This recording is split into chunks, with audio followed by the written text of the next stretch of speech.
All sports, all the time. There's heroes and there's legends. Heroes get remembered. Legends never die. This is the Spoken Podcast. Hold your ears, folks. It's showtime. I'm your host, Lance Twidwell. Man, that kid, he can ball, man. He can ball. Touchdown, Kansas City! Patrick freaking Mahomes, baby! Let's talk some sports, because that's what we're here to do. You are tuned in to The Spoken.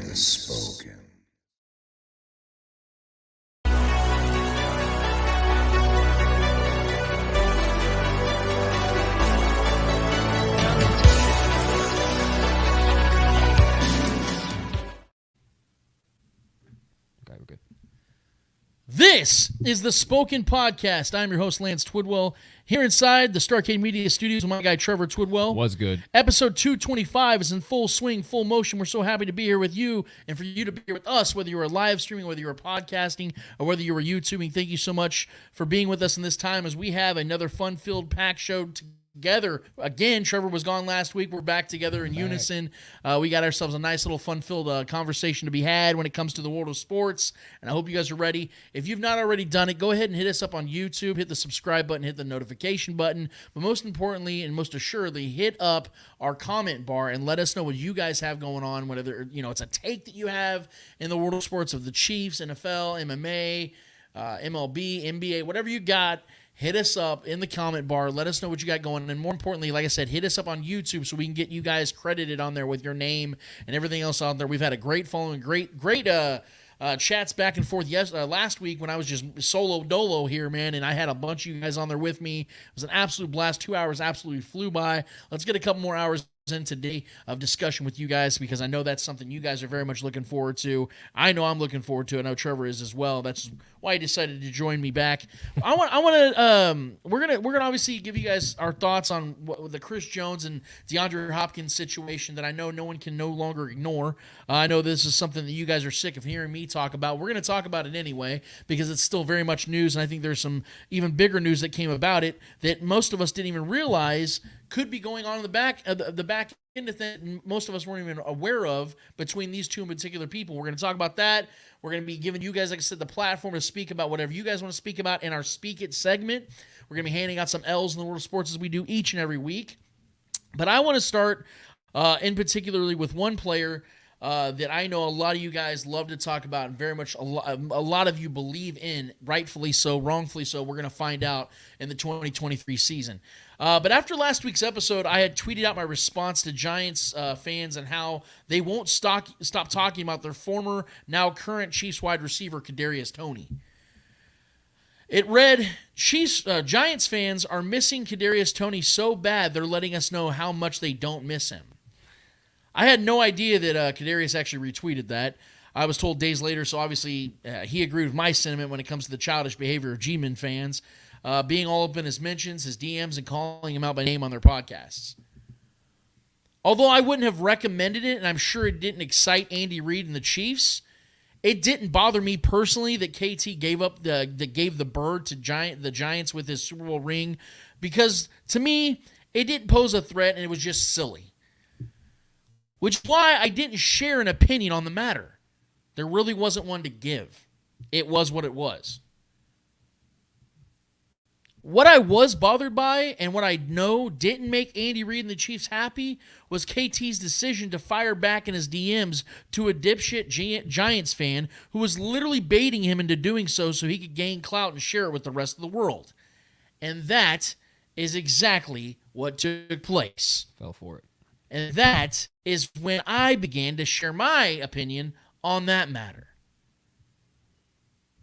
A lot of people are expecting Kadarius to take the reins as the wide receiver one this upcoming season, and I get why. The kid was a highly touted first-round pick out of Florida just a couple of years ago.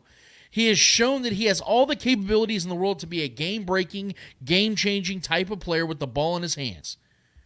But we also know that he has a bevy of injury concerns, which to me is the primary focus to why I still have my doubts as to whether he can become that reliable, no questions asked wide receiver one that the Chiefs desperately need. But now that this situation has been attached to him, I have to ask myself if I think he is now mentally prepared for that next step, along with being physically prepared for that next step. My tweet in regards to this situation read, quote, "As ridiculous as what Giants fans have said too about Kadarius Toney, him stooping to their level with those DM voice recordings does nothing good for himself, his career, and team. This, along with his injury history, are reasons why I can't trust him as Chiefs wide receiver 1, end quote." Boy, I got crushed for that opinion. Because apparently, to everyone else, this is a non-story and not a big deal. Let's ask Andy Reid, who's designing this 2023, possibly 2024 and 2025 offense around players like Kadarius, if this isn't a big deal. Let's ask Brett Veach, who traded a third-rounder and a sixth-round pick to get Kadarius, if this isn't a big deal. How about we ask Clark Hunt, who allowed both Andy and Veach to acquire and develop Kadarius within the franchise while representing his team with dignity, if this isn't a big deal. Folks told me this week that stuff like this can't or won't affect his on-field play. It's just July, Trevor. Let's ask a familiar name and face by the name of Tyrann Mathieu if that's true. In the 2022 offseason, following the Chiefs letting Honey Badger walk, the Kansas City Stars' Sam McDowell sat down with Tyrann and had a full-fledged conversation with him, and this is the part in which Tyrann talks about his infamous spats with Chiefs fans on Twitter and how it affected him. This is the excerpt. "It's been that way for a while, in other words, and we're thinking alike here, so that explains his Twitter feed. Yes, that came up in conversation. At one point last season, in case you're unfamiliar, Matthew stood in front of a microphone and apologized for interactions he had had with fans on social media. Quarterback Patrick Mahomes to his left and safety Tyrann Mathieu reached the biggest stage in football in 2020 when they helped lead the Chiefs to a long-awaited Super Bowl championship in Miami. It wasn't the first time he spent much of the year trading barbs with complete strangers to the point where he couldn't help but ask, is this even healthy? In reflection, no, it wasn't." Tyrann also admitted in this interview that he had made business decisions that during that season as well because he felt like it could be his final season with the team. My question is, what made him feel that way? Could it be the instability in a locker room franchise that is known for the opposite of instability? I don't think so. Or could it be Tyrann was spending too much time in his mentions? Fans got in Tyrann's head, and it cost him greatly. I would bet that had Tyrann ignored the idiocy being spewed in his direction on social media, he would have not only played better in 2021, but 2021 would not have likely been his last season with the Chiefs. Because to his credit, he did say that he would be willing to take the contract that they ended up giving Justin Reed. They knew he would have been. The Chiefs would have more than likely kept Tyrann Mathieu because they knew he was still playing really good football, but would still also be maintaining that respect a captain is supposed to maintain with the team and fan base alike. One thing we know about the Hunt family is they do not like distractions, and that is shared and echoed from Clark to Brett to Andy. They are in complete unison in that. Tyrann became more of a distraction than an attraction, and that is why he's no longer here. Hell, go back to even Travis Kelce. 6-7 years ago, when he's getting kicked out of games and doing foolish things and acting foolish and immature, Andy Reid having to jump his ass on the sidelines, even had to ask Jason Kelce if his brother was going to fuck this up if I drafted him in the third round in 2013. If Travis Kelce doesn't make these better decisions and takes the next step, maybe he doesn't take the next step in his career, become an historical, iconic figure in the NFL, the greatest tight end of all time. Hell, he might not even be on this team if he didn't make better decisions. And I don't want to hear anybody telling me That it was different than Tyrann. It was different with Tyrann Mathieu than it is with Kadarius Toney because it was Chiefs fans that Tyrann was trading barbs with. It doesn't matter who the fan base is. It doesn't matter who the fan is. These are people you should not be giving that kind of attention to and giving them what they want, regardless of what team they represent. Because we've seen teams cut lesser players for shit like this. Fortunately for KT, he has star potential. But that only takes you so far. You have to make better choices. The team doesn't rely on their star players' decision-making just on the field. You represent that logo everywhere you go, everything you do. If Kadarius Toney is the star in the making so many Chiefs fans believe him to be, he needs to understand that the lights shine bright on him on and off the field. Catering to clowns on Twitter does literally nothing good for him and his team.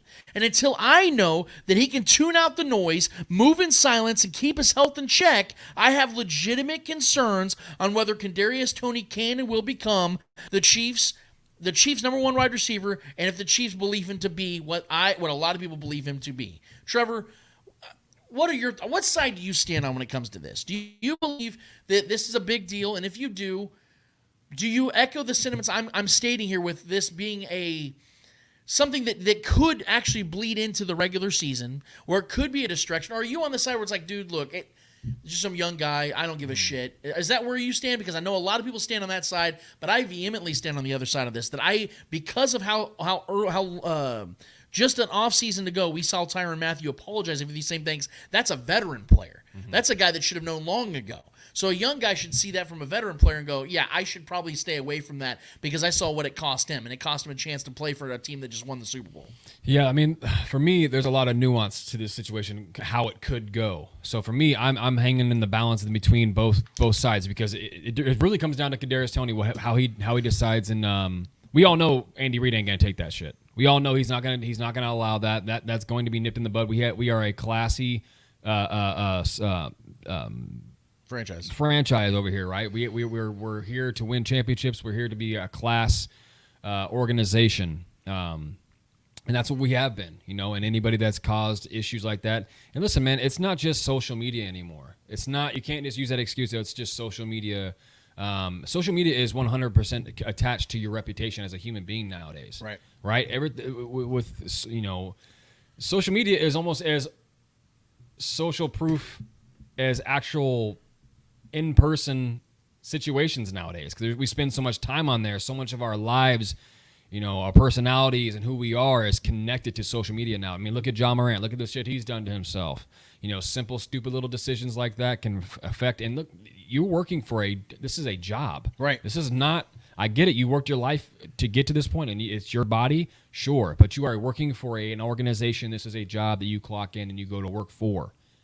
So respect it as such, just as any one of us normies, us peasants out here working, not making millions of dollars to go play a sport. It's all the same though, right? It's got to be the same mentality. You go to work every day. And listen, I do lean more on the side that he's a young man, and I got to put myself in a 21, 22-year-old guy's shoes that wasn't believed in, was cut by the team that drafted him, or not cut, but let go by the team that drafted him, landed in a spot and just won a Super Bowl. Sure. Allow the man to gloat a little bit. I get it. He shouldn't have responded to some, like I said, it's just some normal person, some random person on Instagram or Twitter or whatever it was on the DMs and then sending a voice message. It's just poor taste. And I do believe he will learn from this. I think he's actually got a really good head on his shoulder. I think he's a smart guy, and everything that we've heard from Travis Kelce on his show, talking about how smart he is, what a whiz he is on the field, his football IQ. I do believe Kadarius Toney is a smart individual. I just think listen, man, he's caught up in the money. He's punch drunk on success right now. I mean, like I said, think about it. The guy got drafted to a team. They didn't believe in him. He was a little bit banged up. They didn't want to work through that, and he landed on a team that went, and he contributed multiple times to winning a Super Bowl during the run, leading into the postseason, and during the postseason. He was a part of that. Yeah. Right, and scored in the Super Bowl. So, I mean, allow this man to let his nuts deflate a little bit, if I'm being honest with you. I mean, I put myself in this kid's situation. It was an ignorant occurrence. He shouldn't. I highly believe this will not happen again, something to this degree at least, of him responding to some random person via audio message or video message or whatever. He got his middle fingers out to the Giants fans, and I actually found that very entertaining, and I like that sometimes. But we all know the Andy Reid system around here. We know we're built on class. We go out there and we prove it on the field without talking with our mouths. And that's a great formula, and I'm all about that as well. I don't like giving other teams bulletin board material. I don't like giving other fan bases bulletin board material. You don't want to create more enemies. We're already at the top of the mountaintop. Everyone's already coming for us as it is. So creating new reasons for other teams not to like us, fan bases, and other teams wanting to beat us that much more, it's silly to me. So don't do that. And listen, you brought up Travis Kelce, my guy, my favorite football player. Hot-headed guy coming into this league, right? And you brought that up, and he got kicked out of games. He had some, the Foot Locker comments, all those things. They're legendary. They're very entertaining, but at the same time, that's not Andy Reid's style. That's not what he's going to allow. If you're going to represent him, it's not going to be allowed.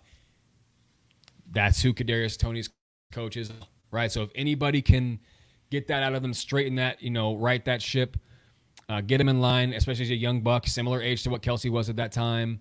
Very hot-headed, very, but at the same time, Andy Reid loves to use that kind of personality, though, but to steer it in the right direction.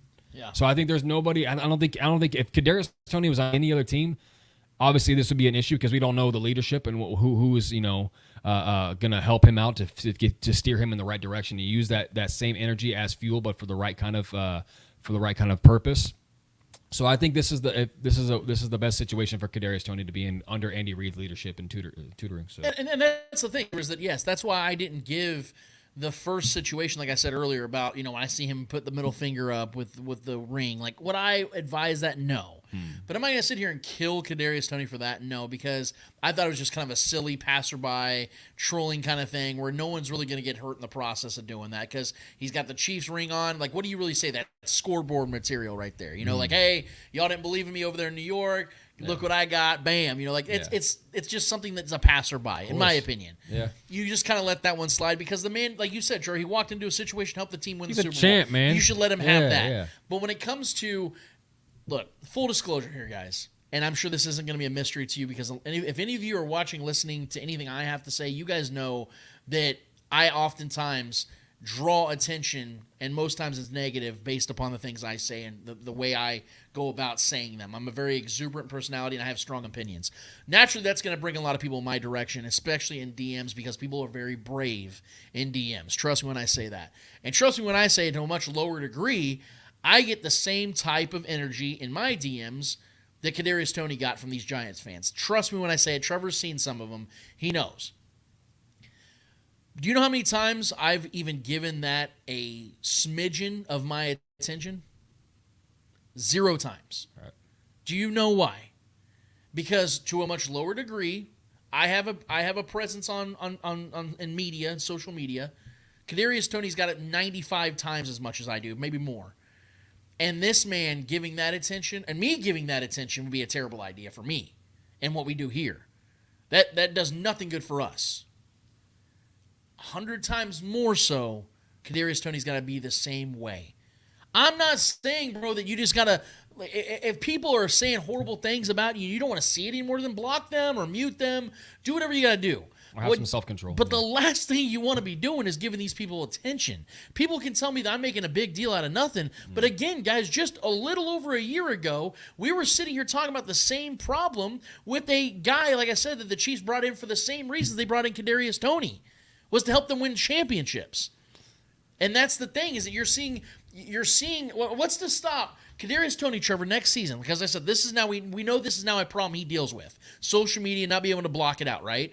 What's to say, because we would have never thought 3 or 4 years ago that Tyrann Mathieu would have done what he did. Tyrann Mathieu's a whole different situation. Okay, but hold on. We don't know, though, because we're still getting to know Kadarius Toney, right? Well, I'm saying at that stage of his life, Tyrann was already a grown-ass man with a family. There was no reason. All the more reason to be worried about Kadarius, though, because Kadarius isn't that guy yet. He hasn't arrived to that level of maturity. He's still a young dude. What I'm saying Which gives me more promise, though. What I'm saying, though, is that we are still getting to know Kadarius Toney, right? We had already known Tyrann Mathieu for 2 or 3 years. We don't know what we don't know. What I'm saying is, what's to say that in week 5 or 6 of this season, or whatever random time of the year, Kadarius Toney drops a game-winning pass, a touchdown or has a bad game or fumbles or whatever. Yeah. And Chiefs fans get pissed at him and they do a DM or they tweeted him and he can't handle his shit. Then is it a problem? Because then it's not July anymore. Then it's October. Then it's November. So that's where I'm saying this now, because he needs to get this nipped in the bud now, so this isn't a problem in the middle of the season, because that's when I know my stance on this is true, because it did bleed into the season, because he can't handle things like this. He can't handle those types of criticisms, because people are in his DMs saying stupid shit with 200 followers, and you can't handle that to the point where you're voice recording stuff, and then coming out saying you got hacked? Like, buddy, you're better than that. You and I both believe in Kadarius Toney. We believe in his skill. We believe this young man can grow up into be a mature, young leader on this team and can help this team win multiple Super Bowls. I believe that. Yeah. I think this kid's got wide receiver 1 talent, like I've been saying all along, but he still needs to access it. And people have been saying, why do you attach this situation to his injury concerns? Because concerns can start to compile, Trevor. And if I had my initial concern of him missing 15 games in 2 seasons, his first 2 seasons, and him being young, this is when you should be able to be at your healthiest, that is a legit concern. Now that I know this guy has things in his mind that he can't control, that is something that makes me wonder if this guy has it upstairs and in his body. So those are 2 legitimate concerns I have going into this season, which is why we're going to talk in a little bit about why I don't believe the wide receiver 1 position should be put on him just yet. Because I don't think he's ready for it in multiple ways now. If he was ready for it mentally, but his body's still working on things, I could see why the Chiefs could convince themselves to go that route where he's wide receiver 1. But now that we know they have things they have to directly address with him when it comes to being able to handle himself on social media, that tells me this dude is just legit not ready for wide receiver 1. He might be one day. We've seen guys grow. Like I said, Travis Kelce, the golden boy in Kansas City. He's almost as popular as Patrick Mahomes, if not more, when it comes to fans loving him and how he's this humongous star now. Guys, 7 years ago, Travis Kelce was throwing things at referees and doing jerk-off motions, and he was a really immature dude. Yeah, and he had to grow up, and we've seen that. He couldn't control. So hopefully KD does the same thing. Yeah, that's my hope. But we haven't seen that yet, and we need to see it, man, because this guy is, like I said, the Chiefs are preparing to utilize him in a big way for the next 3+ seasons. Yeah. So he better be ready for it. We can say all we want. We can say all the things on this show, but I guarantee you everything we're saying is being said and much more in that locker room with Andy Reid. I can only imagine the things that their side and their camp has been letting him know. I guarantee you there was a meeting about it. I guarantee, I fully expect this to be taken care of. But, I mean, it is going to come down to him choosing to become better and work on certain things as a young man. That's it, man. That's it right there. There's also a topic I want to get to, and then after this, man, we're going to get to you guys because I know I already see the chat is starting to blow up. Rude about that. Can't wait to get to you guys. Get your questions in. Give me some questions. Yes, get questions, get takes, get all the stuff out that you guys want to get out, man. We're ready to take it on today. Trevor and I are here, and we will we'll party with you guys as long as you guys want to. But we saw the ESPYs this week, and we saw the Chiefs just absolutely dominated. And I can't tell you guys how excited I am that happened because of the fact that Patrick Mahomes Player of the Year. The Chiefs just won the Super Bowl. Patrick Mahomes wins Super Bowl MVP, wins MVP. Yep. We see Chris Jones on the stage. We see Travis Kelce on the stage. We see Isaiah Pacheco on the stage. And seeing Chris Jones thanking Brett Veach, thanking the Chiefs, talking about how they want to continue to win.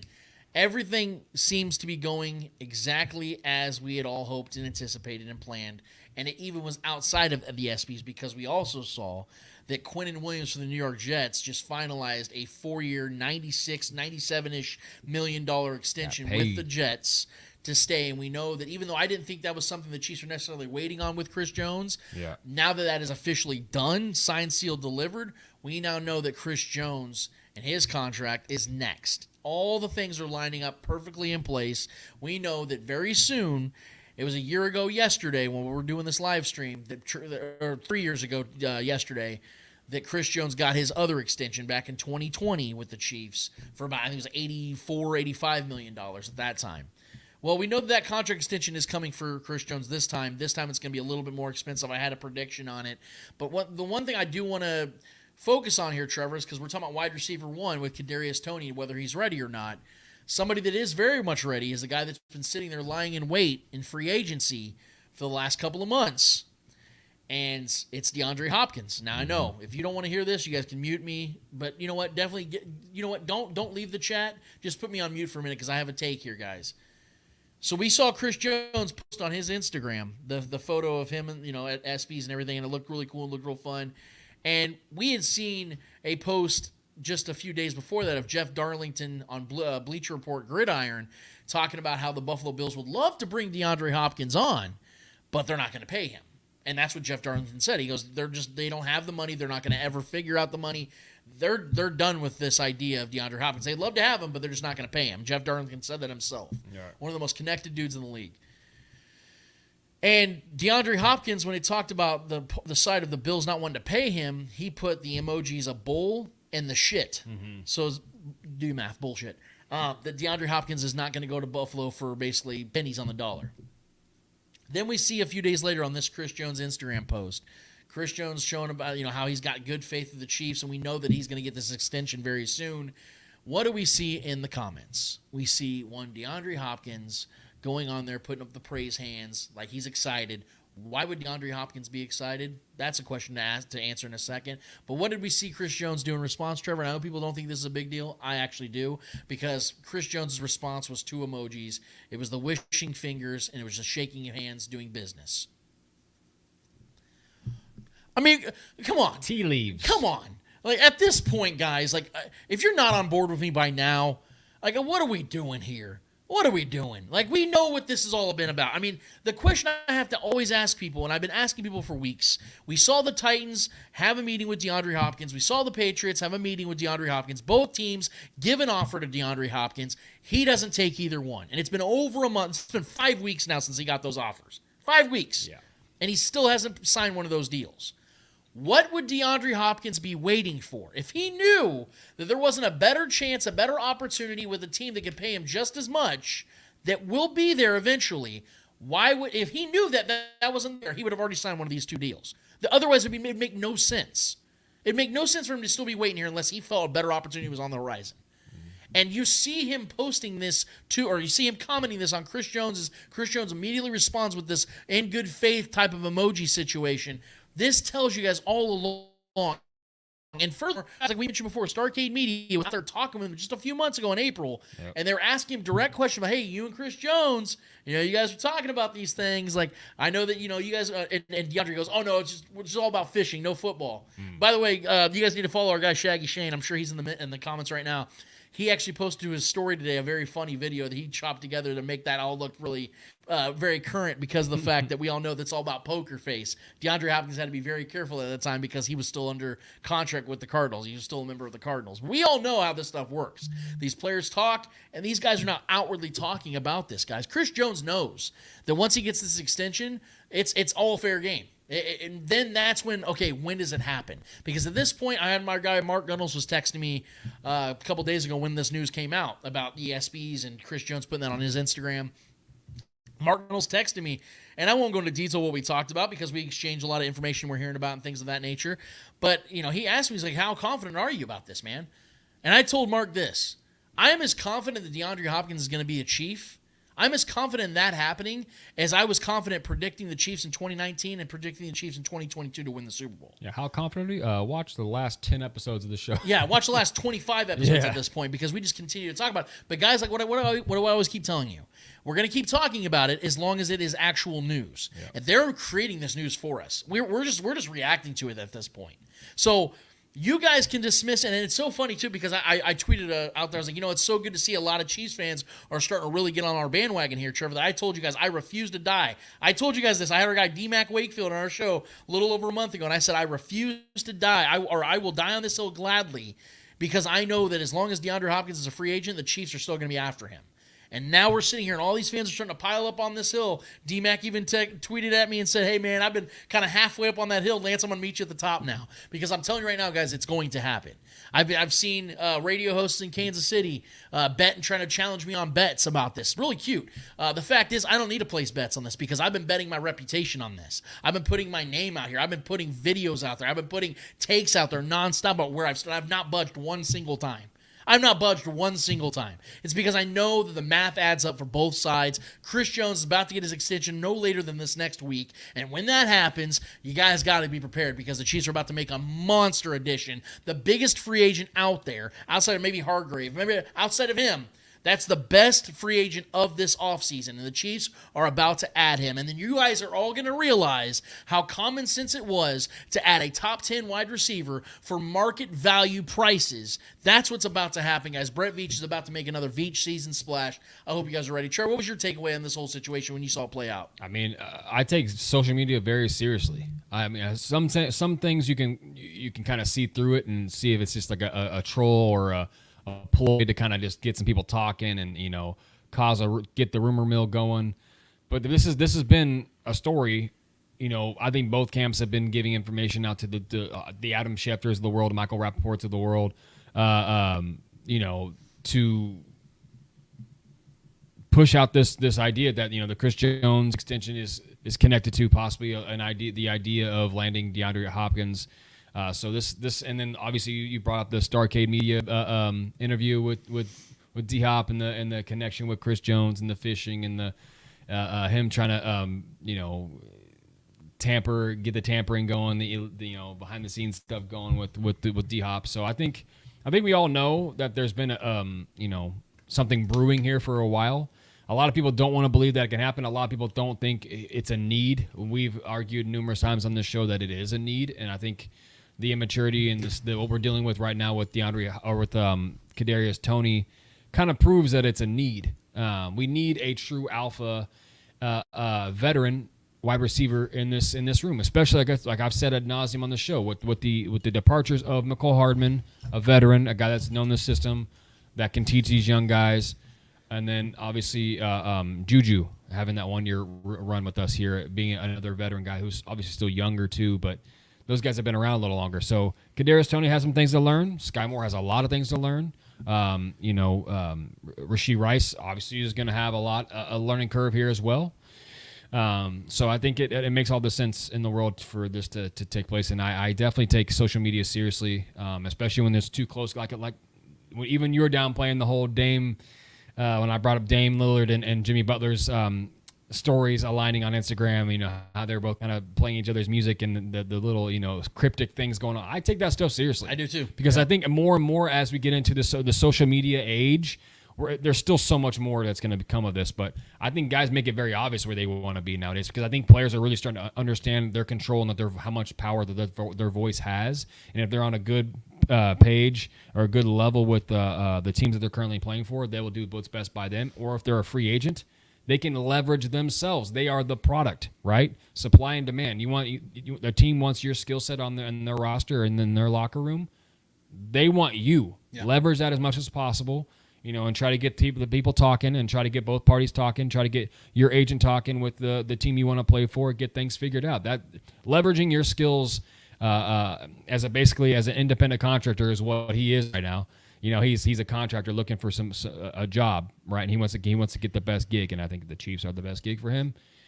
And he's already close with Chris Jones, man. And for me, bro, this is a no-brainer. It makes sense that these guys are going back and forth. They keep teasing us, and we just need to make it happen already. Well, and I don't want to keep doubling down on this because I've made my point. You've made your point on this.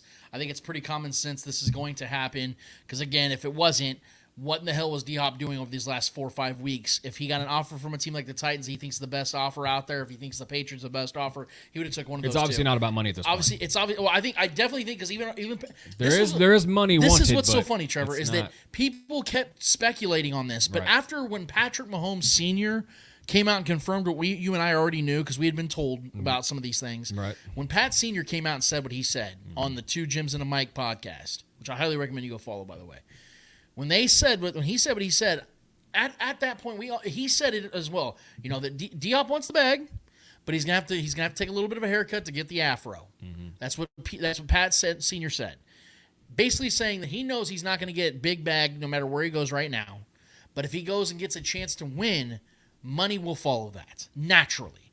Look at what just happened with Juju Smith-Schuster. Do you think he's getting that contract from the Patriots if the Chiefs didn't win the Super Bowl? It's not happening. Because the guy has a history of injuries just like D-Hop has. But unlike Juju, D-Hop has a history of being an all-time great type of wide receiver. So I'm going to leave it there. I'm going to give you guys one prediction because then I want to get to speak it. I want to get to your guys' thoughts, your takes, your opinions, whatever you guys have. But in regards to Chris Jones' extension and how I see it looking, we've had some speculation. I told you guys last week that I've had a little bit of a change of heart when it comes to the years on the contract. Trevor, I think the years are going to be the part that's going to wow some people because I think people are expecting a 3 to 4 year extension. I'm actually going to go 5. I think he's going to have a 5-year extension. I think that makes the most sense. Well, and the reason why is the Chiefs can have voidable years at the end of it. Yeah. So I think what's going to happen is my prediction here, and I put it out there already. If you're not following me on Twitter, you see at the bottom of the screen. I think the Chiefs are going to give Chris Jones with an additional year because he has this next year on his current deal, 5 years. $125 million in total, 75 of it's guaranteed. I know that Quinnen Williams has got, I think, like $66 million guaranteed. Quinnen Williams is younger than Chris Jones by about 4 years, but Chris Jones has accomplished a lot more in this league. He's the better player. Damn near probably the best defensive player in the league right now. If we're being honest. At this point, yes. Like, there's a couple guys out there, like Pat Surtain and guys like that, or Sauce Gardner. There's a few guys, Fred Warner. Like, those are guys that I could say, Nick Bosa, you can make a case he's the best defender in the league. Chris Jones, Aaron Donald's he's still there. He had a down year this last year, injuries. But I think Chris Jones is just as good as all those guys. I think it's just as good. I don't know impact, skill set. I don't know if you saw the show last week, but I had mentioned in a stat, the stat that blew me the fuck away, dude. Chris Jones led the league last year in double teams, and he won in win rate. So he led the league in double teams and in win rate. That is stupid great, dude. The stats that fly on the radar is how much the opportunity that creates for your teammates. Right. You're winning on the teams are forced to double team, and you're still winning, and that creates also the opportunity for the other guys to have single. That's why I've been telling people they've been like speculating on whether Chris Jones is a long-term answer or not. I'm like, guys, he's not getting traded first of all, because that was going to happen. It would happen before the draft. As consistent as they come. If the Chiefs were planning on moving off of Chris Jones after the 2023 season, they would have doubled down on the defensive line in this draft. They didn't. They waited to get Keandre Coburn until the 6th round. We could have traded him for a plethora of picks. Exactly. They would have gotten a top 15 pick easily. Yeah. And then you're talking about building an offensive tackle or going either getting the best defensive lineman. The point I'm making, though, is the Chiefs know what we know here. And that's that Chris Jones is a long-term answer because he's showing no signs of slowing down. He is the best at what he does right now. He's probably the best defensive player in the league overall. Honestly, if you really think about it, getting him for $25 million a year on my contract is a damn steal. Because Quinnen Williams got, 23, 24. So I think that Chris Jones is going to get about 25 on average, but the first 3 years of my prediction are going to be fully guaranteed. So I want to get those $75 million guaranteed in those first 3 years. So in year 4, year 5, when he's 33, 34 years old, if he's showing that sign of decline, had some injuries, things of that nature, you can get out of it at that point. Because at the end of the day, this is a business. As much as we love Chris Jones, at that point of his career, he'll probably slow down a little bit, and then the Chiefs can save themselves in the cap hit. Or he could have a Fletcher Cox situation where he's still playing at a high level, not as high as he was. You got about 2 more years. Yeah, play into your late 30s, you know what I mean? Like that. Give me that, bro. And even fulfill that contract and get another extension, but obviously not for nearly as much, but still be a Chief for life like he says he wants to be. You know what I mean? And who knows, man? He is an absolute anchor to this team as far as the success and how far we can go into each postseason every year. So, all right, let's get to speaking, Trev. Let's get to these people because I know, like I said, they're banging at the door, ready to come into the show. Let's get our people in the show, Trev. Let's start with some questions, takes, whatever you got for me, man. All right, so we got our guy Ruben here. Just to kind of, we just went over this a little bit, but just to kind of, get this one off the top ropes. Guys, do you think getting D-Hop hurts or helps our young wide receivers? In my opinion, it helps. Ruben, again, thank you for joining the show again, brother. We appreciate you coming back. Second of all, I'm glad you agree with us on this one because I'm going to make this very simple. Yep. Because I've heard, unfortunately, from the typical fan to all the way to my guy Nick Wright, yeah. Some people have said that bringing in D-Hop could stunt the growth of the young guys. So are we going to blame Tyreek Hill for Demarcus Robinson and McCole Hardman not becoming premier receivers in this league? All right. Are we going to knock Travis Kelce for Noah Gray and Jody Fortson not becoming tight end ones? Like, how do you differentiate that? You can't knock a great player for being great. And if we're all going to be honest here and lay aside all the bullshit and just look at this just from a roster building perspective, not as fans, as a roster building perspective, you're building a team right now. Say it out loud. Does DeAndre Hopkins, if you adding DeAndre Hopkins to this team, does it better their chances of winning a Super Bowl, yes or no? You're going to say yes, because he's without question the most proven and best, most complete receiver this team would have by a mile. It wouldn't even be close. Trevor, you and I very much believe in Kadarius Toney. We very much believe in Sky Moore. I like the potential of a Rashee Rice. I like the potential of a Justin Ross. I like the potential of a Richie James in this offense. Yeah. MVS is a solid veteran. Justin Watson is whatever. But none of these guys are proven commodities, and if they are, we already know what they are, and they're not good enough to be wide receiver ones like MVS and Justin Watson. Yeah. So what is it that you actually don't like about bringing in D-Hop? Well, I you have to ask the question out loud. This is always my rebuttal to that take, even as brilliant as Nick Wright is, and that's my guy. I think he's the brightest voice in sports media right now. My rebuttal to that is always like, explain to me how that's not a myth. That take, like, give me a scenario where someone was underdeveloped and had an underdeveloped, never developed themselves as a career because they played under another great player. When has that happened? When is like, Aaron Rodgers could have been this if he didn't play under Brett Favre. Aaron Rodgers is arguably one of the greatest, if not the greatest thrower of football we've ever seen. He was always that. He was always going to become that because that's who he was. I'm not going to sit here and try to question whether if D-Hop's here, these guys won't become what they already are, what they're destined to be, and what they've worked their whole life to be. They are going to be who they are. Just because D-Hop's catching some passes for this offense doesn't change the fact of who they are talent-wise. I just don't know of any situation, especially when let's stick to football, what situation where this receiver didn't become something because another great talent was there playing alongside them. If anything, that's always helped. Yeah, did it hurt Randy Moss, Trevor, when he played with Chris Carter? This is what I'm saying. Did it hurt Reggie Wayne when he played with Marvin Harrison? Right. So, I mean, give me a situation where someone didn't become something because a great player. Did it hurt Tyreek? Because everybody likes to call Travis Kelce a wide receiver. Did it hurt Tyreek Hill playing with Travis Kelce? No. Right. He ended up getting a humongous record-breaking contract. Right. So my whole point in all this is... It hurt Alvin Kamara playing behind Mark Ingram? And when we talk about, Trevor, thank you. When we talk about the development of these young guys...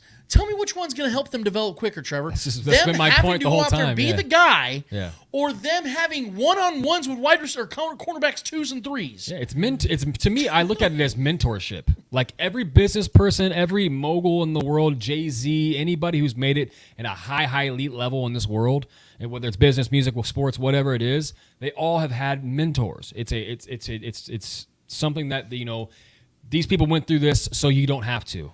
Right? D-Hop has all this experience, all these things that he can help these guys avoid, like Kadarius Toney controlling himself on social media. You don't think D-Hop's taken a lot of shit on social media over the years? Right. Has he ever had any real major issues on that? No. He's contained himself pretty well. He's obviously had some issues like with external things going on off the field with his personal life, but not having like crazy interactions with people and getting into nasty situations. So that's something maybe he can teach Kadarius Toney on. And Rashee Rice obviously molded his game around who? DeAndre Hopkins. It's a perfect marriage. I don't understand why we're trying to create this myth that these guys will be underdeveloped. That just is never computed with me. It doesn't make any sense to me. If anything, it only helps, and that's been my stance this whole time. So thank you, Ruben, for that question. I don't understand why people think that either. So Ruben has another question, and it pertains to D-Hop as well. Why is the media saying, and I don't know too much of that, I haven't heard too much of this, but why is the media saying D-Hop is washed? I've seen. I think it was Mike Tannenbaum, if I'm not mistaken, was the one that was questioning whether he still had it or not. I got a reason why I think some of that's. I think it's a lot of the fact is because I think they know that if D-Hop ends up with the Chiefs, that it's going to really just make things unfair in Kansas for the league. This is wishful thinking from the other teams. I'm going to say it like this, Trevor. It's 2017, 2018 Golden State Warriors. Yeah. If you put DeAndre Hopkins with Travis Kelce and Patrick Mahomes throwing the ball in Andy Reid's offense, I'm not going to sound too arrogant here. D-Hop's not even that good. They're not. But the Chiefs are already a plus 600 and winning the Super Bowl. You want to talk? I mean, those numbers astronomically go up, dude. I mean, so yes, I think what it is, there's a downplaying effect that's going on because agents and reporters and agents and analysts talk. So I think that because let's be honest, D-Hop's agent probably wants to get a place where he's going to make the most money. Yeah, it isn't going to be, hey, let's get you the best chance of winning a Super Bowl. Not that that isn't a goal, but I know that most agents want to get you paid because it gets them paid. But see, DeAndre Hopkins, see that you're talking about tea leaves. DeAndre Hopkins hired this agent this offseason. Didn't have one before. Right. So he obviously knew hiring an agent was going to help him get the most money. But if the market is not there, then that agent's going to look for your second biggest priority, which is what? Let's get you to the team that's going to get you the most shine. You're going to play in 7, 8, 9 primetime games with the Chiefs as opposed to 3 with the Titans or 4 with the Patriots. And in most of those games, you're going to get just absolutely smothered as opposed to the Chiefs having big-time victories against a rival or a divisional foe or something like that. Imagine DeAndre Hopkins on New Year's Eve playing against the Bengals, has a game-winning touchdown. That's leading all national shows. That's going to get him paid that next year or the year after that. So when it comes to this, them talking about him being washed, I think it's just because they're trying to downplay what he still is. Because if you look at what he did last year, he was on pace in a 17-game schedule to have well over 100 receptions for 14-plus 100 yards and 6 touchdowns. That's an all-pro year. Right. DeAndre Hopkins, and that was with Kyler Murray for 5 games and Trace McSorley and Colt McCoy for another 4. Yeah. Give him Patrick Mahomes and one-on-ones with Travis Kelce taking the majority of the attention off the defense, and you're going to have himself one of his best seasons of his career. Yeah, and I mean, think about it. Like, I want it to keep happening. Keep talking about him in that light. Keep acting like D-Hop is washed. I love it because let's talk about bulletin board material. I mean, anybody who's a competitor, especially these elite athletes, are the most competitive people in the world. You don't think they thrive off of doubt? Especially guys that have been there and done it, who's a Hall of Fame talent like DeAndre Hopkins, joining in this offense, and playing with Patrick Mahomes. Doubt me, please. What team feeds off of doubt more than the Chiefs? Of course. So it's a perfect marriage. Bro, we're already at the mountaintop, and people are still doubting us. I mean, obviously the tune has changed this offseason because how we just won But the you Super still Bowl. have the Eagles out here bitching about the field that was the reason they won. But you don't think the biggest driver for us last year with Tyreek Hill going away, everyone talking all that shit and doubting us, not even having us making the postseason? You don't think that was the absolute driving factor for our team last year? It absolutely was. Right. We take that stuff seriously. Our Patrick Mahomes obviously takes it very seriously. Petty Mahomes plays no games. So I love it. Keep talking about D-Hop, especially if he's in a Chiefs uniform. Keep doubting that man. I want that man to be very motivated this season. So our next question comes from our guy, Brian. He says, what are the chances of actually getting quality defense out of this group before October? D-Hop is an August-September insurance policy. It's kind of a 2-for-1. Okay, let me answer the first question because we're still talking about D-Hop. The August-September insurance policy, I think what he's talking about is DeAndre Hopkins being that for Kadarius Toney. If in fact, in case, Kadarius Toney goes down with another injury. Yeah. That is something I did say on Twitter, I believe it was yesterday, that even if you're somebody that very much believes that Kadarius Toney can be the wide receiver 1, you should be on board with D-Hop coming to Kansas City. Of course. Because of the fact that if you're being honest with yourself, that there's a very good chance Kadarius Toney's going to miss 3 to 5 games this year.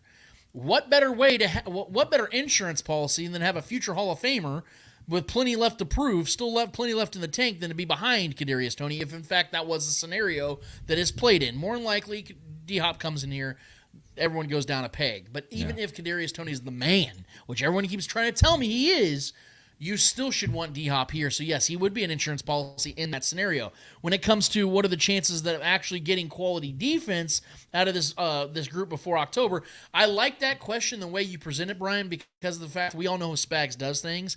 There's a lot of experimentation earlier in the year where he does some frustrating shit, and then you never see that mistake being made in January and February. You see this defense get tinkered. I think last year was that year where it was very much it was at the forefront of frustration because of the way he handled the Bills game where he set up those guys on one-on-ones against Stephon Diggs and Gabe Davis. Josh Williams never had a fucking shot at stopping Stephon Diggs on that deep pass from Josh Allen. I think, but you saw he never did that to him again, and whenever there was moments of one-on-one, Joshua Williams was ready for that because he was galvanized, as our guy Jason Dunn had said. So I think there will still be growing you'll still see some growing pains in earlier parts of the year, but not nearly as much because this defense now, and the majority of these guys, even though some of these guys are only year 2 guys, these guys are veterans compared to most year 2 players because of how much galvanizing took place last year and how deep they played into the playoffs. They had to learn quick. These guys have grown up quick. They're no longer kids. So there's no sophomore slumps in my eyes. These guys are already juniors and seniors in my eyes. These are 3 or 4 year veterans in my eyes from some of these young guys. So I don't think there's going to be as many growing pains this year from the defense because, quite frankly, they also souped in the linebacker room as well. And I'm a big believer in Keandre Coburn, who being a big impact player this year in the middle of the defense. And then we know FAU is going to get his licks in. George Karlaftis stepping up. Trent McDuffie taking the next step. L'Jarius Sneed potentially being on a contract year. There's a lot on this defense that makes you feel good. Yeah. So I'm not really worried about this defense at all for the majority of the season. Yeah, there's no question marks for me, man. I think this defense is going to be ready to go week 1. I really do. I think this is going to be a really good defense this year. I mean, I have way less question marks, and we had a whole lot of unknowns last year. But those unknowns became knowns in the postseason this past postseason, making plays and guys that were no-name guys with no reputation, and they made their reputation known, and they've created a path for themselves. And there's so many, like you said, L'Jarius Sneed can possibly be more motivated than ever this year. And then Chris Jones is going to get extended. All these, the leadership is already set in this locker room. You know, Nick Bolton's already a leader in this defense, a captain on this defense. So many guys, you know. So, yeah, I have no question marks, man. I think that come October, I think this defense is going to be solidified as a top defense in this league. I really do believe that. So we have our next question is from our you already touched on this a little bit, but I'll let you kind of go on it again if you want to kind of reiterate what you said from our guy Ruben here. He said, how much do you think Chris Jones is going to get? Well, that's – you guys know mine's 5 for 125 total and with $75 million guaranteed. Guarantee as much of the first 3 years as you possibly can. That's where I sit on it. Trevor, do you have a structure? Similar. I think something similar. I mean, I think he's going to get something similar to what the market shows. I think the Chiefs will do right by him. I think he's deserving so. I think he's deserving of the biggest contract out there. But, I mean, I don't know if he'll get that. And I don't think he's really pushed for that. He's made it pretty clear that he doesn't have to be the top paid guy at that position. But I do think he will get paid handsomely. Numbers-wise, I'm not a big numbers guy. I like to kind of see where the chips fall. But I'm more of like a years. How long is he locked in for? What's guaranteed? That's the thing. I think it will be in the 55 to 70 million guaranteed. I think that's for sure locked in. I think he's going to get paid with the guarantees. I definitely don't think he's going to get anything less than Quentin Williams in guarantees. For sure. I think he's getting 70 That'll plus. be a slap in the face, honestly, if he doesn't. I think 70 plus is where – I think the baseline is 70. Right. I think realistically it's 75 because, like I said, if you're getting $25 million a year guaranteed for those first 3 years, that's how I would segment it. Yeah. That's what 75 – Yeah. First 3 years, Chris Jones gets the majority of his guaranteed dollars, which he'll be okay with. Yeah. And then those 2 final years in the contract, he'll have – 6 years overall is remaining in his deal in my scenario. Realistically, more than likely, he's getting a 4-year deal. Yeah. More than likely, it's going to be a 4-year, $96 to $98 million deal, maybe close to 174, 75 of that's guaranteed. That's more realistic. Mine is I want to lock him down as long as I possibly can, have that extra voidable year. That's how I would present it, but the Chiefs know this stuff far greater than I do. Either way, he's getting paid, and Diop's going to be a Chief. Okay, so next question is from Brian Parrott. Anybody else hoping for Tranquil or Connor to take a safety spot? I don't know if I'm hoping for that, but I think that those guys would obviously be able to step in. I've told you guys that I'm big on Tramari Connor. I think he's going to be the L'Jarius Sneed's replacement. He's a guy that I think they very much drafted intentionally at the time they did in the draft, knowing that he and Sneed line up very much in their college careers and how they played and how they're the jack of all trades. I think that's why they drafted him. It was no coincidence there. So he will take that spot, but I think he's more of a 2024 player. As the season goes on in 2023, we'll see some Tramari Connor, but I don't think he'll take that huge step until 2024 because there's a guy already there. L'Jarius Sneed walked in 2020. There was nobody that could contend with him. Let's just hope that L'Jarius Sneed doesn't hurt his development. That's right. You know what I mean? Exactly. And so I think L'Jarius Sneed had more of an opportunity in his rookie campaign than Tramari will. Unless L'Jarius Sneed deals with injuries, which we've seen him. He's missed, 10 games in his career. So we'll see. But I don't think they're going to have to. Tranquil, I've already told you guys, I think he's going to be that unsung hero of this defense this year. Yeah. I think that obviously the guys up front, Chris Jones, Charles Omenihu, George Karlaftis, those are going to be the guys that get a ton of attention. But Drew Tranquil is going to be that guy that's going to make some big plays and big moments. He'll be a guy that breaks up a pass in the middle of the field on 3rd and 5 that decides the game. He's going to be a guy that gets a surprise sack that Steve Spagnuolo loves to draw up those little outside because you guys saw last year in the Chargers defense, Drew Tranquill had 146 tackles and 5 sacks. This is a very versatile defender. He can play 3 different positions. I fully anticipate Drew Tranquill, no matter what position he'll be playing in, will be making some big impact plays for the Chiefs this year. Yeah, I have a lot of hope for what Connor could become. But I mean, don't leave out the idea of Brian Cook taking that next step too. Yeah. You know, that's a guy he was getting time out there as the year went on last year too, and he was looking good. He made some big plays. Got burned a few times, of course, but that dude cracks. That dude makes good plays. He tends to be at the right place at the right time. So don't leave him out. He's still very much in the mix as well. Connor's got to earn his stripes, right? So I think this season is going to be a really wait and see kind of approach with him and what he could become. But I think developing under L'Jarius Sneed this season and being a safety blanket for or a backup for L'Jarius Sneed if he does end up going down for any nicks or anything like that. So hopefully not, but I think learning under L'Jarius Sneed is a great opportunity for Connor. And then Tranquill, I think, is such a versatile player. I think he's a perfect fit for this defense. We were gushing over that signing when we first got him as a 1-year rental, but I think I do have hopes that this 1-year rental could become maybe a 3-4 year deal to extend him on a fairly humble contract. So I'm excited what Drew Tranquill can bring to this defense for sure with his versatility and leadership coming from a good program over there in LA. Next question is from our guy Ruben. Lance, will we have a top 10 defense this season? Ruben, I appreciate you so much for being here with us, man. I know that I think you're fairly new to the show, and I keep the questions coming. I have a rule, though, here. I don't make these types of predictions until September. But yes, I do think that's actually going to happen. I will say right now that the Chiefs, let me put it like this. The Chiefs have all the makings in the world to be a top 10 defense. They have no reason not to be. Off the top of my head right now, as defenses are constructed across the league, I could not name you 10 more talented defenses than the Chiefs. There are better, don't get me wrong, there are better defenses out there than the Chiefs. This is not the best defense in the NFL. But I could not name you 10 defenses right now that I would say I'd rather have as a collection than the one the Chiefs currently have. Promise we have. With the contracts in place that they have, so many young dudes. I mean, literally, when Chris Jones gets his extension, he's going to be the only one outside of Justin Reed that's making any notable money at all. I mean, even we just talked about Drew Tranquill, a 28-year-old veteran, is going to make $5 million at most this year. Mike Edwards, the safety they signed in the offseason, $5 million at most this offseason or this year.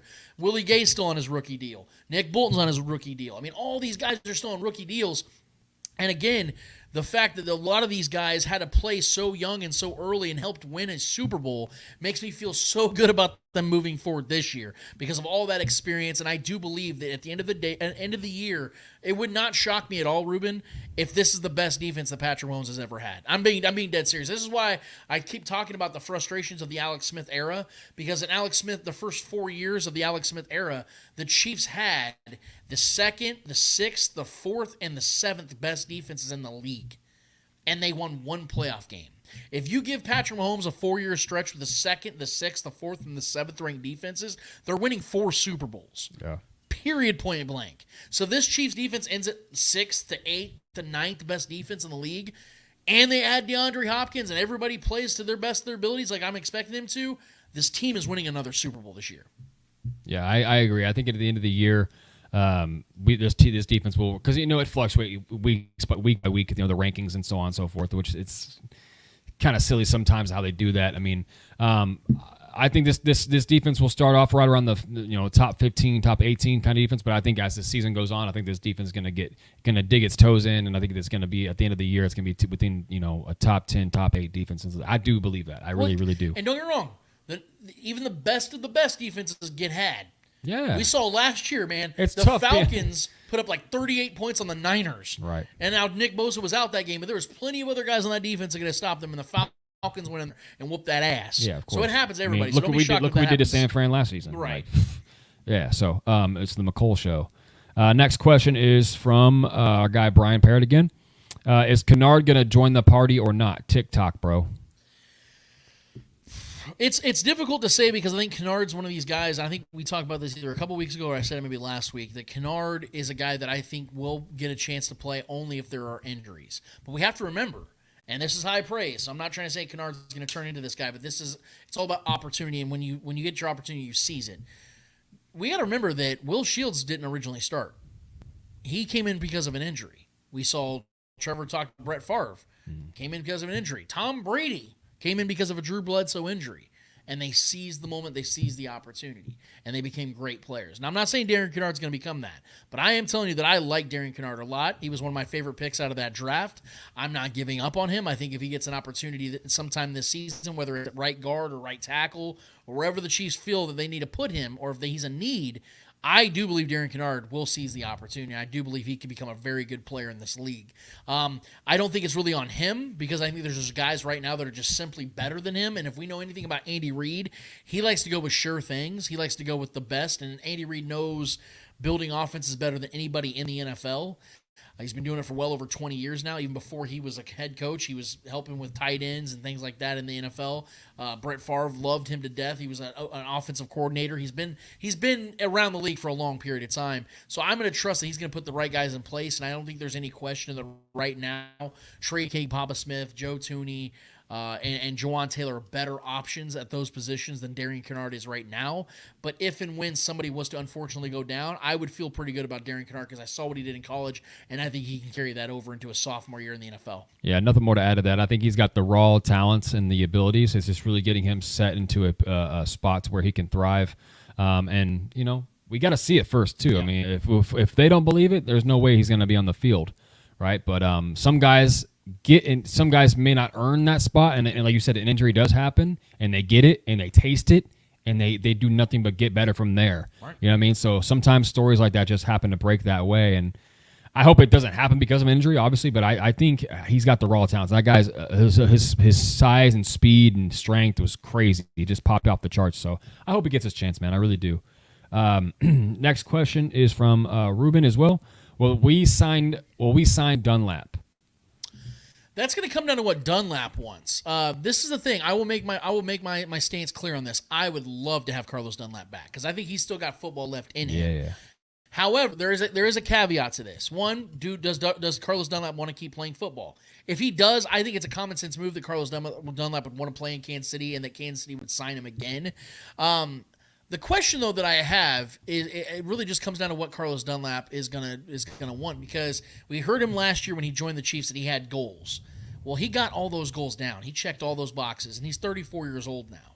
Does he want to keep playing, or does he? He made a ton of money in the NFL. He got his Super Bowl. He got his 100th sack. He got a sack in the playoffs. Like, he kind of accomplished everything he wanted to accomplish. Mm-hmm. So maybe that hunger, maybe that drive just isn't there anymore. And I wouldn't blame him at all if he decided, I'm just not going to do it anymore. But yes, Ruben, if he still has that drive, that hunger to play this game, and he wants to continue to do that, I do believe the Chiefs will kick the tires on Carlos Dunlap, and it won't cost them anything. Yeah, I think having twin towers with Dunlap and Amenahu on that defensive line, batting balls down. Those are two lanky guys with long arms, and Dunlap, if anything, he's great at it's batting balls down. Great. That's great for also B.J. Thompson's development because B.J. Thompson's also 6'4". Yes, so, and I think that's kind of something we're developing. I think the batting balls is such an underrated stat. That's a sack. That stops the play. The play is dead. Right? No gain, nothing. That's a dead ball. So I mean, guys that have that skill set that know how to get that timing down. And get after the quarterback well, because Dunlap's obviously a guy who was consistently getting 8 to 9 sacks a year, So, man, I think getting a guy like Dunlap, or like we've said ad nauseum on the show, Justin Houston, guy like that, of that ilk, a veteran back on this team, I think we will make a move of somewhat like that. But I would gladly take Dunlap back. Well, like you said, he could have. This is his. That could have been his sunset moment. Who knows? Next question is from Eric McKenzie. Based off of the turnover in the wide receiver room, do you think Mahomes will have an even better season than last year's MVP run? Great question. That is an awesome question. Eric, you guys are really trying to get me to start giving out predictions. I love it, man. Listen, Patrick is going to start to, and I think he already has to a certain degree, he's starting to put himself in a place now where having an historic season is going to start to feel like, He only threw 4,800 yards and 40 touchdowns. Is Patrick okay? Are they having another child? Is he distracted, Trevor? Like we saw in the quarterback. I don't know if you watched it or not. I wanted to briefly talk about it, but if you haven't, I'm not going to spoil anything. Oh, that's fine. But the quarterback documentary on Netflix, they lightly touch on that about how Patrick Mahomes is having a child and he's distracted. Things are going on. What's going on in his personal life? I think what Patrick is doing is he's cementing himself as a guy that's going to consistently throw for over 4,500 yards if he's healthy, 4,500 yards, 35 plus touchdowns, because he's already done that 4 times. And then 2 of those years were 16-game schedules. Now he's got 17. So unless he takes a week off or two, due to the seating and how they can't move up or down, things like that, or he has an injury here or there. Look, man, when it comes to statistics, it's hard to have a better season than what he had last year because it was unbelievably great. I think that his interception numbers could go down just a little bit. Yep. I would like to. What I want to see is Patrick's completion percentage to continue to climb. He actually set his career high last year with 67%, but he's consistently at 66. That's more than good. That's above those red zone touchdowns. Yeah, my God. I think the NFL average is like 61 or 62, so he's well above the average. He's going to always complete at a high level, especially as he gets older and learns the game and develops more and throws shorter passes and gets a little more conservative as he gets older. But I don't know if it's going to necessarily be better. Because, like I said, 5,000 yards and 41 touchdowns is pretty hard to do better, but he has done that in the past. Mm-hmm. But to replicate it, it's very much in play, especially if and when DeAndre Hopkins is in Kansas City. Because we know this offense doesn't run the ball as much as other offenses do. This offense is not predicated on the run game at all. Mm. So I do expect, with everybody playing their part, young guys developing, D-Hop, Travis Kelce, and then Jerick McKinnon and Isaiah Pacheco out of the backfield, I would be shocked if Patrick Mahomes has a season that's not almost identical to what he just put up. I'd be shocked. If we get D-Hop, I think he will. A better season? Yes. Okay. Because D-Hop will be the best talent he's ever thrown to. Tyreek Hill is the better. Tyreek Hill is the better athlete, no question. Tyreek Hill is the best athlete at the wide receiver position in the league. He's an absolute freak. We all know that. But when it comes to talent, do it all kind of guy, catch radius, hands, ability to get up and get the jump balls, the height, the speed, everything he's got, his route running ability, he can run the entire route tree. DeAndre Hopkins is your prototypical wide receiver 1, and it will be the best talent that Patrick Mahomes has ever thrown to. And you have a reliable guy, safety blanket at receiver, let alone the safety blanket he has at tight end with Travis Kelce. You combine those two things, oh my God, and you got the speed of Kadarius Toney, you got the speed of Sky Moore coming up, beating the man, the press coverages, and all these things, the options, the field stretching of MBS. You throw D-Hop into the mix of this offense, I'm telling you, I'm not putting anything past. I never will doubt Patrick Mahomes to break records, especially his own. Exactly, and I will say this. We all know the one thing that holds back Patrick from having even bigger numbers is that we all know that Andy Reid, once he gets a comfortable lead, he loves to take his foot off the gas. Yeah. But I will say this. The narrative won't be on Patrick Mahomes' side this year for an MVP. Sure. But if let's say it's like week 14 and the Chiefs have a very comfortable lead in the AFC West, they're one of the top 2 seeds in the AFC. But he can make it overwhelming argument for himself. Well, I'm just saying, we know the narrative. The NFL is going to be searching for another narrative. Sure. Can Joe Burrow finally get an MVP? Let's start gearing towards him getting the MVP. Patrick Mahomes will always be in the mix.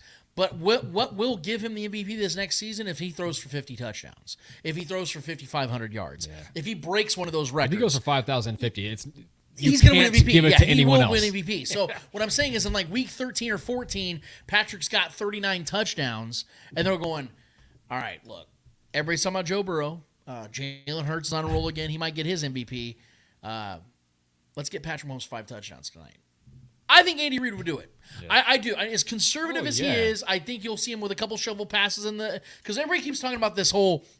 Well, look at Patrick Mahomes' yards per attempt per touchdown now. They're going way down. Isn't that what we were supposed to see? You want to see the development. Yeah. He's more efficient. Oh, my God, they're in the red zone way too much now. They're scoring way too many red zone touchdowns. That's why the numbers are going down. Yeah. Because he's getting them in the red zone more consistently. They're not relying on the big Tyreek Hill 60-yard touchdown anymore. Even though, by the way, they had more 20-yard plus plays last season than they did the year before with Tyreek Hill. They had more. They led the league in explosive plays. They led the league in all offensive stats statistically or technically. So it is funny to me that people are now trying to knock the fact that Patrick Mahomes is throwing shorter touchdowns. That just means he's getting to the red zone more. It's hilarious to me. Let's take away all those QB sneaks from Jalen. 13 rushing touchdowns last year for Jalen Hurts. A lot of those were in the line of scrimmage with that sneak. Yeah. Let's take away that impact. It's a silly argument. Next question comes from our guy James T. Kirk. Captain James T. Kirk. How you doing? Deion Dawkins was on Colin Cowherd's show this week. Dawkins downplayed the whole Stephon Diggs blow-up. How do you feel about Buffalo's potential heading into this season? I don't know how anybody can feel good about the Buffalo Bills. Especially as a Bills fan. And I'm going to see, I did directly address this with Deion Dawkins on Twitter this week when I watched that live on Colin Cowherd because I don't know who the Bills think they're fooling here. We saw everything play out in live action. Unless I'm mistaken here, and I woke up to a fever dream, and that was just all me making this up. As I recall, mandatory OT has started. Stephon Diggs was not present in the first practice, and everyone was wondering why the hell that was happening. Sean McDermott, the head coach of the Buffalo Bills, goes to his press conference directly after that OTA practice and says multiple times, after asked the question, are you concerned about Stephon Diggs? Is it concerning to you? And he goes, oh, it's very concerning. It's very concerning. Yeah. The next day, he tries to button it up and try to act like, oh, no, that we told Stephon to go ahead and take the day, and, there's some inner things going on that we don't need to address. And then Josh Allen and then Deion Dawkins want to come out and say, isn't it just so funny how the media just makes this out to be what it isn't? There's nothing going on. Then why didn't your head coach say that? Why didn't your head coach come out and say, there's no issue, Stephon Diggs had the day off, it is what it is, let's move on? There'd be no story. It'd be no story if he downplayed it. If Sean McDermott downplayed it, sure, people might still try to figure out why he missed the practice, but it was only a story because he wasn't there, and Sean McDermott decided to take that stance and say it was very concerning. So naturally, it's going to be concerning to the media. It's naturally going to be concerning to the people that pay attention. You can't blame the media for reacting. It makes no sense. That makes no sense for you to blame the coverage of what is taking place. Media gets way too many, they take way too many arrows, man, for what is actually going on. Take responsibility. I saw Deion Dawkins say that on the herd, and I laughed. I'm like, bro, how are you going to get mad at the media for covering what your coach said? You can't say there's nothing going on when your coach is saying it's concerning that your star receiver's not there after what we just saw your season end, how your season ended with Stephon putting his hands up, calling out Josh Allen, saying all this cryptic shit on his Instagram and on Twitter. Quitting. Yeah, I mean, come on, man, it's common sense that there is a problem going on. You guys can try to downplay it all you want, but we're smarter than that. We know there's real problems because if there wasn't, your coach would have said that from the beginning. Yeah, I mean, the real problem is the Chiefs exist, but second, I mean, there's also things going on inside of your. I mean, it's undeniable, bro, what's going on. You know what I mean? So everyone sees it like it's. And Stephon Diggs has made it pretty clear. He hasn't really sugarcoated many things. Isn't it funny? He's the one that hasn't talked about all this yet? Right. Like, if there wasn't a problem. But he was quick to call out the BS and say things when he wasn't showing up to camp. But funny how his media availability is not all of a sudden there. Isn't that kind of funny? Yeah, There's nothing going on. They don't want him because he's a fiery guy. He's very in the moment. It's like asking Frank Clark a question in the moment. You know what I mean? Like, you're going to get an honest response, an honest answer. So, yeah, I mean, it's definitely worrisome, especially when it's your wide. If this was like some random guy, some third-string running back having an issue with the coach and got in a fight or something like that, that'd be one thing. But it's your star receiver, and your head coach having issues with his defensive coordinators, and Oh, I broke all this down. Leslie Frazier leaving because of the things that Sean McDermott did. Like, so there's a lot more. There's layers to this. But yeah, I believe that is all the questions though for now, man. I appreciate everybody, man. Brian and Ruben, all you guys, man. You guys have been awesome. I appreciate the chat. This is great, man. Live. I noticed that, every single week, man, we're getting more and more people. And like I said, let the people know that's out there, guys, that maybe doesn't watch the show. I know that our guy Brian talks a lot about how there's a lot of other good shows out there. That's very true. So let the people know, hey, guys, Saturday morning at 11 o'clock, we got the show that answers questions about Chiefs-related topics, sports-related topics as a whole. Come join us. Come ask questions. We will answer your guys' question. We'll answer as many questions as we possibly can. Yeah, make some tacos, gather some friends, have a watch party. Have a watch party, bro. We will literally hang out with you guys, and we will talk Chiefs football. And I know as the season takes off, that's going to be probably where you guys have more questions, where you have more takes. Because right now we're kind of in the dead center of the off season where there's nothing going on. Yeah, we're making it work. But we still have plenty to discuss, plenty to talk about.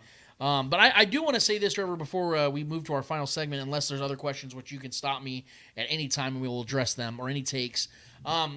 In regards to the quarterback Netflix series, so I blew through it. There's only 8 episodes long. They're about 45 minutes long per episode. I will say this. 3 things. One, I feel so bad for Marcus Mariota. I have no idea why they put him in this series. I know that it's hard. It's hard to predict like how the season's going to go, and I know he went to Atlanta from Oakland, and it's like a chance to redeem his career and revive his career, and he's about to have a baby, and there's some cool things. He's an awesome college quarterback. He didn't really work out in Tennessee, but they did win a playoff game here in Kansas City, and then there's things to talk about, but like as the season progressed, you could just tell it's like, man, there's nothing interesting going on with Marcus Mariota. And I feel like they just kept him in just to fill time. I really do. I felt so bad for Mariota because he had no business being in this series. And it was very boring, very bland. And he's just not really a personality that I really like cling to or like really want to engage in. Like, not very relatable. He's like a really chill guy. And there's like nothing to him. I hate to say that. I'm sure like with his friends, he's probably more lively. There's no edge. Yeah, but like in like when he's doing the interviews and stuff, he's just very like sullen, very like, yeah. So like we just felt like we were gonna win the game, and we just didn't win the game. And it's just it just you kind of just feel like you need to go to the bathroom even though you don't have to. Like you wanted to kind of take a break from it and get back to like the more interesting stuff. And when it came to Kirk Cousins, my second thing is, and I will say this, I've never not been a fan of Kirk Cousins as a quarterback. I think the guy has really had himself an awesome career, Hall of Fame when he's done because he's put up some numbers. I'm not saying he will. His numbers are great. Yeah, his numbers are awesome. Better than a lot of Hall of Famers. Not his primetime numbers. As much as I want the Chiefs to continue winning Super Bowls, man, there's something about Kirk Cousins. I want to see him win one, man. I know he's kind of a religious zealot that can kind of he can kind of turn people off with the way he kind of handles those things. But I will say this: the way that dude like handles his home life. Like, I stay out of that stuff. I heard he's a stand-up guy, man. I've heard nothing but great things. I've never heard a bad thing about Kirk Cousins, I guess, as far as teammates, things like that. This makes you, Trevor, you're a dad of 2 kids. You're going to love this guy. Yeah. Like, you are going to be like, oh, my God. Like, this dude's he's a gym. Like, he's just an absolute gym. Yeah. Like, remove, like, whether you agree, disagree with his religious stuff, whatever. Which means he's a serial killer. You know that. Like, he had this controversy with the vaccine and all that stuff. But, like, dude, put all that aside for a minute and watch the series. You fall in love with Kirk Cousins. And it shows you, like, how, like, all the rigors he goes through in the regular season of getting beat up. Like, his offense, I think he got hit more than any quarterback in the league last year. And you see it, what he has to go through and, like, how strong his wife is, like, how supportive she is, and, like, how he takes time off in the middle of the week to go and, like, go on walks with her and, like, have family time. Like, this dude, and he's so him. Like, there's no fake about him. There's no, like, he's just genuinely Kirk Cousins. Like, there's no questioning who he is. And, of course, Patrick freaking Mahomes, dude. Like, Trevor, you and I know a little bit more of the personal side of stuff, so none of that really shocks us, like, how things go in his family life, because we've gotten to know his family, and they're great people, so we know that stuff. But, like, getting to see, like, the ins and outs of his, like, situation. I know everyone wants to talk about the Jaguars situation when he, almost snapped his leg and refused to go out. That's a very powerful thing. But just seeing the ins and outs, the intricacies of what he does and how he did overcome that leg injury, like, this is why what Brandon Graham said was so offensive to me. Yeah. Literally, it offended me as a fan of the Chiefs and as a fan of Patrick Mahomes because of how much that guy went through just to make it. Like, they show, like, him working his leg out and him, the trainers. My God, that training staff, dude. Imagine what he felt hearing those comments. Like, obviously, the Bills training staff doing what they did for DeMar Hamlin, that can't be matched. Legendary. But what they did for Patrick Mahomes' leg here in Kansas City is unbelievable, man. To be able to get him ready and prepared like that, and for him to fight through it and play so well, like, he didn't run. Like, it felt so good watching the series because you know how the season ends for the Chiefs. But seeing the steps and seeing how Patrick is as a father and a husband to Brittany and like a son to Pat Sr. and it felt so good to watch this dude. And this is such an uplifting series. I hope they continue it. I hope there's more seasons of this next year and the years after that. I would imagine that the views are great. I will say this. The only people I'm seeing negatively talk about it is your guy, JJ Zacharias. I don't really know what his problem was with it. He was like sitting there trying to bash it on Twitter. I didn't get it at all. And Alex Gold from 610 pointed out something. He said, I noticed the only people that are mad about this series that don't like it are like PFF or like analytics guys. I don't know what it is about why they don't like it. Maybe it's because the analytics weren't really put into the equation. But seeing guys like Bobby Stroop, Patrick Mahomes' personal trainer in there, like getting his chance to talk and shine. Like, he's on there? I said, yeah, plenty. Nice. I said this. I said, guys, if when Patrick Mahomes is enshrined and inducted in the Hall of Fame, they need to put Bobby Stroop right next to him. That's They need to have his like a guy. little. They need to have like his own little like. Because dude, what By the way, he follow does, Bobby on Instagram. He's a fun follow. man, and what he does for I like that Patrick, guy. dude, what Yeah. he does for Patrick, and like how supportive he is, and that dude needs to be in the Hall of Fame too. Yeah. So if you've not watched it yet, or if you just started it, guys, I promise you're going to be satisfied with Kirk Cousins. You're going to be rooting this dude on no matter how long his career ends up going, because he even gets kind of emotional towards the end. I won't tell you why, but you see some emotions come out of Kirk, and it got me. I ain't going to lie, bro. Onions were being cut. I got emotional watching Kirk Cousins because of what he goes through, what he went through to try to lead this Vikings team, and the way their season ends, and like what he does at that very like last few scenes, how personable he is to fans. Like there's a scene, sure you'll see it. I don't want to go too long, but after losing to the Giants in the playoffs, we all know that happens. So that's not a spoiler. It's bullshit. I lost money on that. Him and his wife are driving out of the stadium. He rolls her window down and asks fans to come. He will sign whatever they got. Like it, dude. After a loss, I don't want to do anything like that. I'm mad. I'm pissed off. I want to just go home. He stops in the middle of them driving and asks those. And it's not even his jerseys. He's like signing random stuff. Like just such a good dude. He's like, blessings to you guys. Blessings to you guys. Like it just, I don't know, man. And then he bro. levitated away. he touched me, bro. I ain't gonna lie. Like I'm not a religious person, but that dude, man, whatever's got him going, I think he's a good man. I think he's a good man. So Netflix will make you feel that way, and obviously being a Chiefs fan, you're just gonna enjoy every bit of it because it just all feels so great seeing Patrick doing what he does, the leader that he is, fighting through it. Telling Andy Reid, fuck no, I'm not leaving. Fuck, throws his jacket down. I'm gonna watch this, dude. Like, it's awesome to see, and seeing our guy Pat Senior on there too, talking about like when the big plays are happening in the Bengals Silky game. P. Players make plays, dude. It'll pump you up, dude. It'll pump you up. We do have one last question though from Ruben. He asked, since we were talking about Kirk Cousins, I think he's referring this to that. Guys, what do you think about Jefferson not having Cousins as a top 5 QB? Okay, all right. Look, I know that people are mad about that, or feel that they should be mad about that, or that Kirk Cousins should be mad about that. I doubt Kirk even feels a damn thing about that. You know what cracks me up is that people get upset when people are truthful. But then, like, they have all these. They want the truth, but then they don't want it. Yeah, but if Justin Jefferson was to put Kirk at the top, or like in the top bullshit. 5, like, we all know that Justin Jefferson doesn't believe that. Right. Whatever, but then he doesn't do it, and you're like, how could he do that to his quarterback? Like, I saw all this. He should be number 1. I saw all this fake outrage about this. I'm like, guys, he was just telling the truth. Yeah. And there's a scene in quarterback, we're bringing it back up, the quarterback series, where one of the guys in training camp, one of the radio hosts out there, is asking Kirk, like, hey, man, oftentimes you don't get called like a top 5, 10 quarterback. Does that bother you? And Kirk talks about how like he doesn't let that stuff bother him. That drives him probably more. Yeah, he just goes out there and does what he can do. And I believe that about Kirk. And I think doubt. Justin Jefferson knows that about Kirk, which is why he probably did that, because he knows his quarterback better than we do, that he's not going to be offended by this because he doesn't care, he doesn't pay attention. He goes out there and is motivated by winning. He wants to win. If he wants to prove himself to be a top 5 quarterback, he'll go out and do it. But Justin Jefferson, like, literally go look at the list of guys that Justin Jefferson put in his top 5 and tell me which one of those guys Kirk Cousins is he's better not a than. top 5 Like, we all know quarterback. this. So Justin Jefferson had a moment of clarity and a moment of honesty. Top 8. We should commend him for that. Yeah, I don't. Good question. I do appreciate, because that is definitely a trending thing right now. Everyone's doing their top 5, their Mount Rushmore of this, Mount Rushmore of that right now. So that is a trending thing. But that is it for the Speak It segment, man. I appreciate every one of you guys, man. Love you guys. Thank you so much. Keep bringing them. And even like during the week when we're not live on our snippets or on this video, if you guys have questions, you guys have takes, keep dropping them in the comments, guys. We'll definitely be communicating with you guys all week long. It isn't just during the live stream. We will communicate with you guys all week long. We promise you in that. But sure, we have one more order of business to get to. What is it called?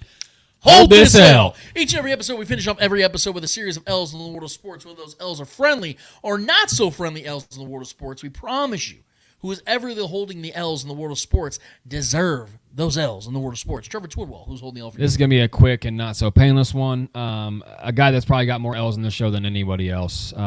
Skip Bayless and the Undisputed show, not so undisputed right now, is having to take. And I believe it's initiated. This was initiated from Skip's camp to take a 2-month hiatus from the show due to lack of interest and or lack of being able to find a new co-host for the show. To me, that speaks volumes, man, because if you have a massive show like Undisputed, a show that gets a lot of views, one of FS1's biggest shows, if not the biggest show as far as views go, Skip is great at getting views, no doubt. The guy knows how to get a draw. He knows how to say the things and cause a ruckus. But as a person and someone to work with, I know that there is a a track record.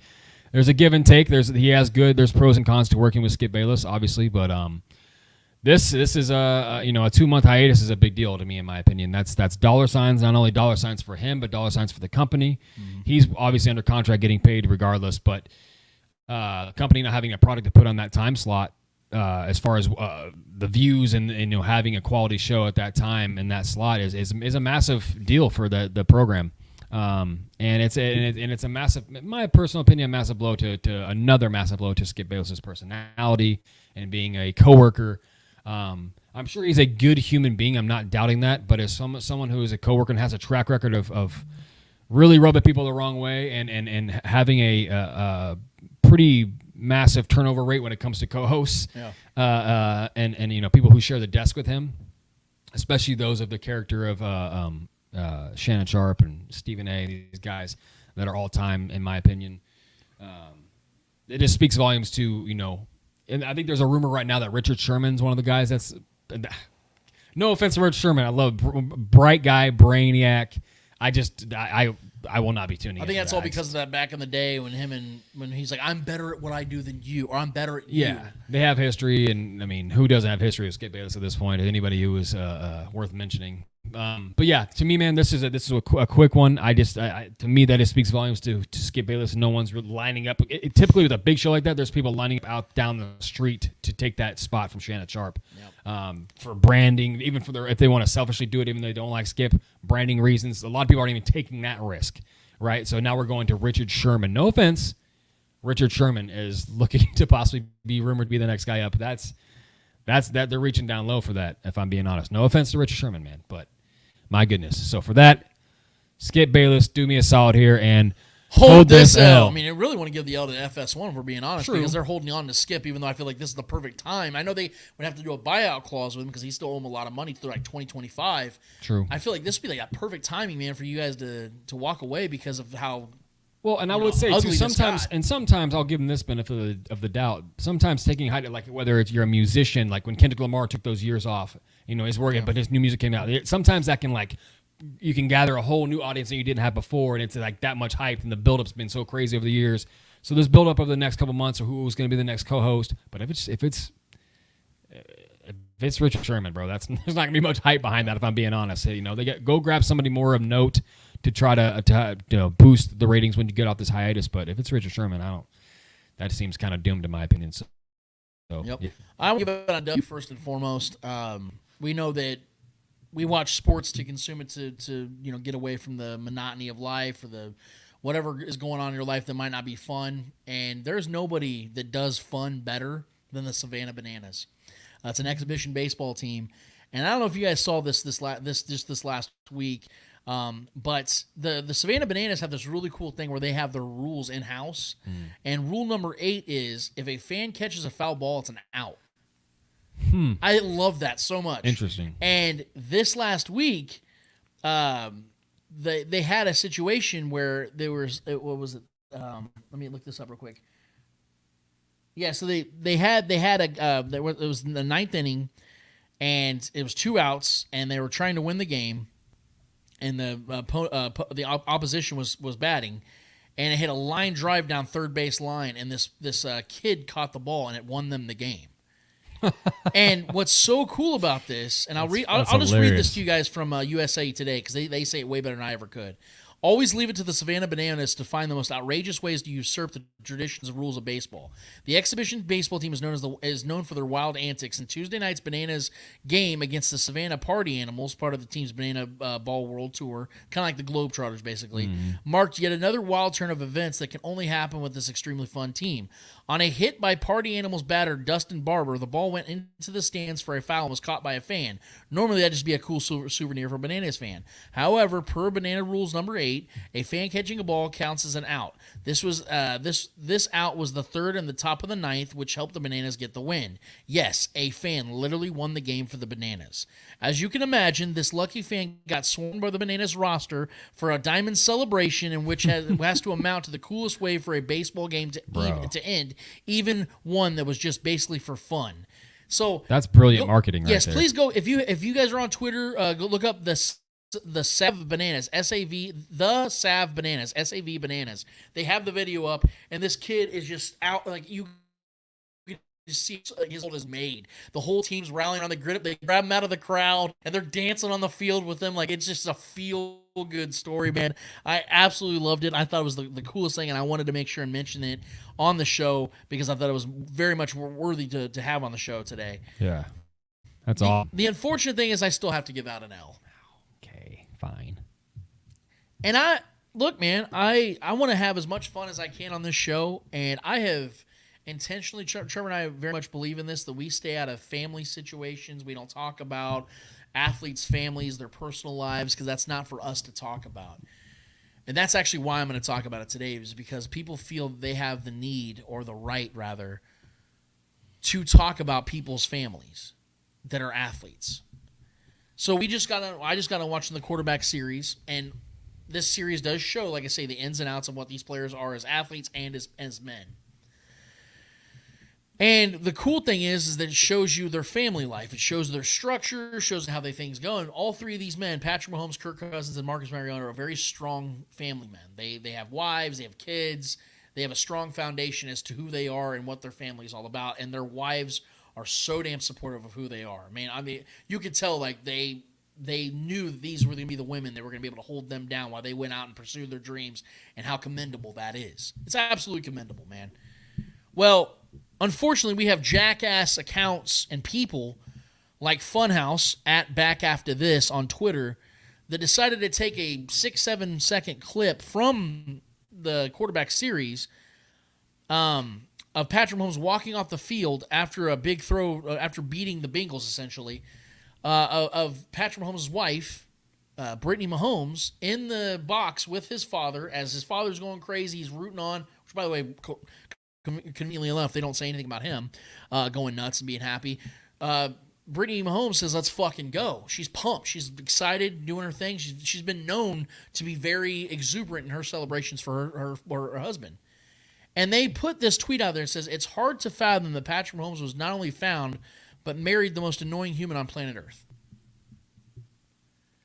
Can I just put this out here real quick? I really hope this isn't grown men tweeting that. It is grown men tweeting this. And they're doubling down on this. And I know why they're doing it, because they want attention. And unfortunately, I'm giving it to them for a second. But nice. we've never talked about this on the show.